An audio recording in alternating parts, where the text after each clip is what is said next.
Olá! Hoje o Conexões fala de um tema muito relevante neste momento pós-eleição, a reforma política. Mas você sabe o que significa esse conceito e o que ele pode mudar na política brasileira caso seja aplicado? É isso que vão tentar responder os professores Thales Pinto, que é professor do IFG e também mestre em História. Olá, professor, muito obrigada pela presença. Tudo bem, de nada.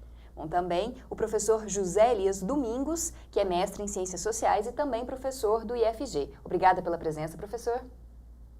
Bom, e por último também, quem vai tentar nos auxiliar nessas respostas é o professor Robinson Almeida, que é da Faculdade de Ciências Sociais aqui da UFG. Muito obrigada também pela presença, professor. Obrigado, é um prazer. Bom, para começar, a gente vê as pessoas nas ruas, nas redes sociais, exigindo a reforma política desde as manifestações de junho, mas o que significa exatamente este conceito, já que ele abarca várias medidas diferentes? Vocês poderiam explicar para a gente exatamente o que significaria a reforma política? Professor, eu gostaria de começar com o senhor.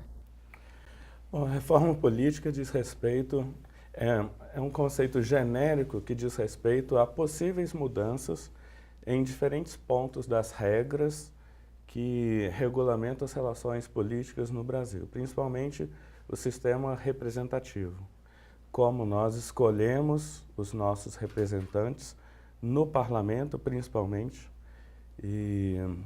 ou nos parlamentos, nos diferentes níveis, federal, estadual e municipal, e como pode se organizar a relação entre os partidos políticos, e influenciando a relação entre o legislativo e o executivo. Então, diferentes pontos podem ser passíveis de mudança dentro desse tema geral da reforma política. Gostaria de complementar, professores? Eu acho que é importante ficar claro, porque quando a gente fala reforma política, a gente tem que ter em mente que não há de fato, não há uma mudança radical na estrutura de como a gente concebe a representação. Ela vem exatamente para poder lapidar alguns pontos, visando uma reformulação daquilo que se pensa enquanto o cidadão escolhendo o seu representante. Então, hoje a discussão sobre a reforma política está muito aprofundada. Então, alguns pontos que se tem colocado em pauta para poder se debater a reforma política, diversos deles estão bem adaptáveis ao cenário brasileiro, sabe? Ao contexto da democracia representativa brasileira. E vai na contramão do que muitos políticos, inclusive, vêm alegando, de que a dificuldade de se implementar uma reforma política profunda, quando o que a gente percebe é que há essa possibilidade, sabe? Então, debater reforma política hoje no Brasil é uma condição essencial para a gente pensar numa democracia mais aperfeiçoada. É interessante que essa discussão já vem desde a década de 90 e de 2000, né, mostrando uma limitação do sistema representativo, né, e tomou força o ano passado, como uma tentativa também de institucionalizar uma demanda social que foi representada nas manifestações, só que num segundo momento, né, porque o primeiro momento foi de uma ação política de grupos já organizados direta, né, sem apesar de haver um diálogo institucional na questão das tarifas, que foi o pontapé das manifestações do ano passado, o que se teve foi uma ação política direta, né? Então, não se realizou uma reforma política. A população organizada ali em alguns coletivos ou participando das manifestações tomaram nas mãos, né, a ação política sem esperar que houvesse uma institucionalização dessas mudanças e tudo mais. Então, apresentou novos cenários. E aí, num segundo momento, a gente pode perceber essa tentativa de canalizar essa ação direta, né, política, não institucional, para dentro das instituições. Então, essa reforma política também, a gente pode entender ela, nesse momento, como uma resposta por parte da instituição de tentar sanar ou responder essas reivindicações que surgiram no segundo momento das manifestações do ano passado. E de que forma que uma reforma política, caso aplicada, pode auxiliar nesse processo democrático mesmo, melhorar a participação da sociedade, melhorar o nosso processo eleitoral e político? Bom, a gente tem um problema quando trata de reforma política em geral, que a gente não tem uma agenda definida.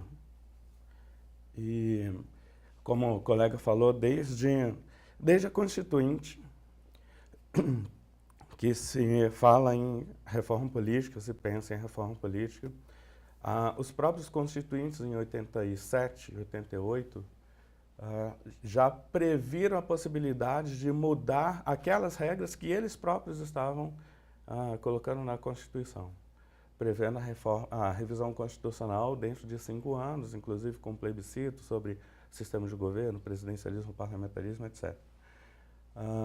E desde então, desde a década de 90 e até hoje, fala-se em reforma política, tenta-se fazer reforma política, mas não se avança, poucas coisas foram avançadas nesse sentido, porque, fundamentalmente, não há um consenso sobre que pontos mudar e em que direção mudar.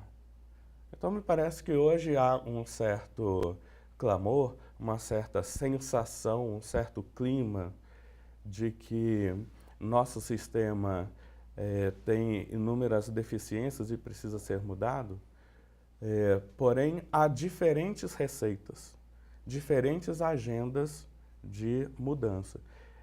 Também pensando em que tipo de objetivo se pretende atingir ao fazer essas mudanças. Nós temos diferentes objetivos que podem ser atingidos com mudanças no nosso sistema político. A gente tem, por exemplo, um possível objetivo, uma possível meta, que é dar mais condições de fortalecimento para o governo federal, para o executivo, para conseguir implementar as suas agendas de governo, as suas políticas públicas. Então, haveria, sob essa perspectiva, por exemplo, uma avaliação de que é difícil para a presidente governar, na medida em que tem que negociar com um Congresso muito fragmentado, e agora o próximo vai ser mais fragmentado ainda, fragmentado em partidos políticos, fragmentado em termos de interesses dos estados, fragmentado em termos do bicameralismo, Câmara dos Deputados e Senado Federal. Então, seria necessário, sob essa ótica, reduzir o número de partidos, implementar outras medidas para que diminuísse a dificuldade do Executivo para governar, para negociar com o Congresso. Outra agenda diferente dessa, então essa privilegiaria, eu vou chamar assim de a governabilidade, condições de governabilidade. Outra agenda diferente dessa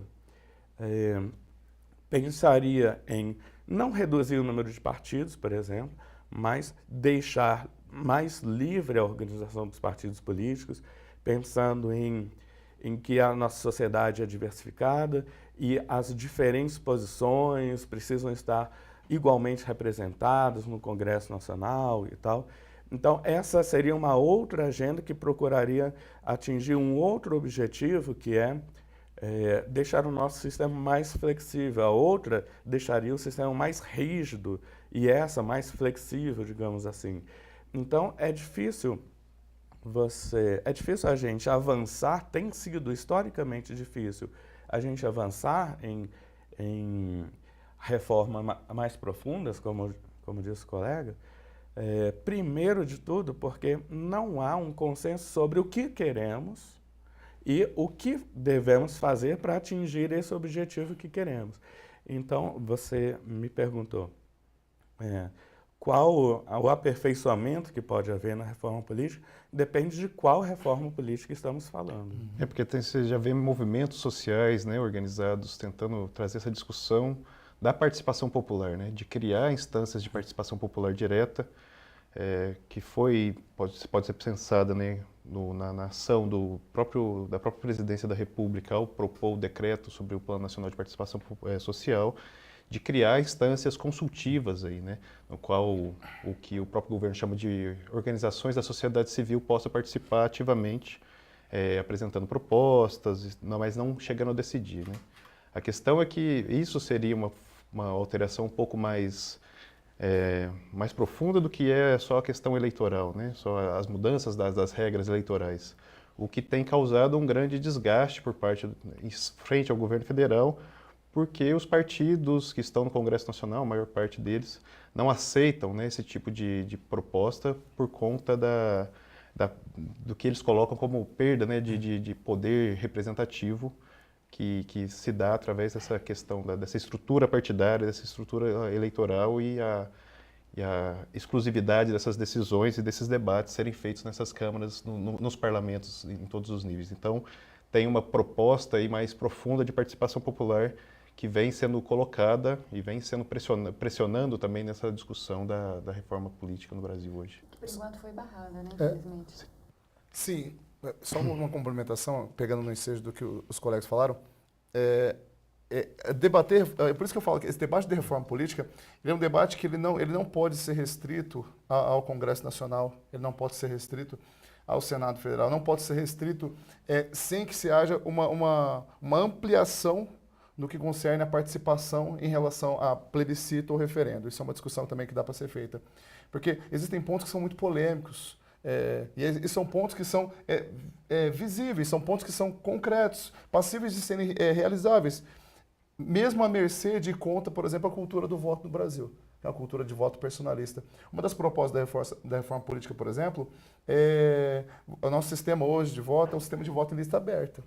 Então, você chega no cartório eleitoral, a gente pode pegar o eleitor, ele vai lembrar. Você chega em qualquer cartório eleitoral e você vai ter acesso a todos os seus candidatos com seus números específicos.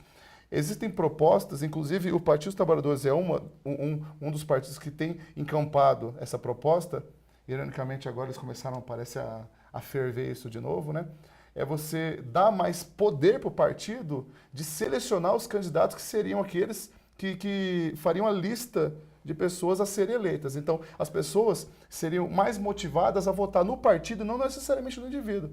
Para fortalecer, justamente esse organismo, essa organização, que é o intermediador entre o cidadão e a vida política, que é o partido político. Ele nasceu exatamente para isso.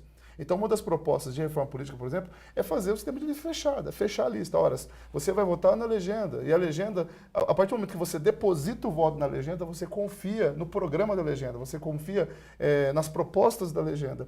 Isso faz com que o partido tenha mais possibilidade de poder mexer no tabuleiro de quem vai entrar e quem não vai. São propostas que são interessantes, mas ao mesmo tempo são propostas que carecem, que demandam um debate junto à população.